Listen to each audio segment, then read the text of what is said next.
भी उद्योग की स्थापना के लिए कुछ आवश्यक घटक हैं। कौन कौन से आवश्यक घटक है, थोड़ा सा मन में विचार करो तो आपको समझ में आएगा कि कौन कौन से आवश्यक है। वैसे हैं तो बहुत सारे, लेकिन मुझको तो कुछ ये लग रहे हैं। उन बहुत सारों में सबसे इंपॉर्टेंट ये है।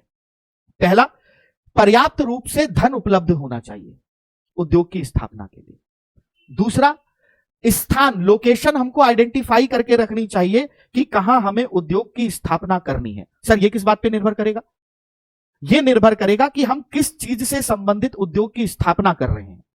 मान लीजिए हम लौह इस्पात उद्योग की स्थापना की बात कर रहे हैं, आयरन स्टील इंडस्ट्री के एस्टेब्लिशमेंट की बात कर रहे हैं, तो आवश्यक क्या होगा इस इंडस्ट्री के लिए, इस उद्योग के लिए क्या आवश्यक है? कच्चा माल होना चाहिए, यानी जिस प्रोडक्ट से संबंधित उद्योग की स्थापना कर रहे हो उससे संबंधित कच्चा माल उसके पास मिल जाए। दूसरा, उस उद्योग को चलाने के पर्याप्त रूप से ईंधन की आवश्यकता हो।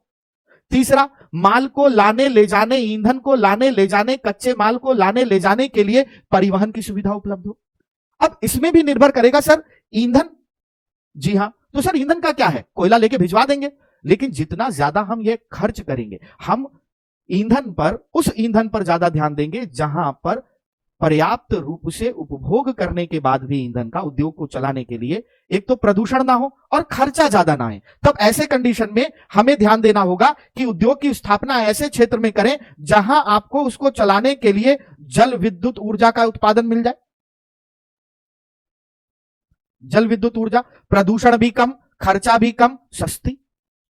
दूसरा, कोयला आधारित हो जाए कि जब यहां से ना मिले तो ये मिल जाए, यानी पर्याप्त या कंटिन्यूअसली वह इंडस्ट्री चलती रहे। दूसरा, अब परिवहन के लिए क्या? परिवहन के लिए आवश्यक होंगी तीन चीजें।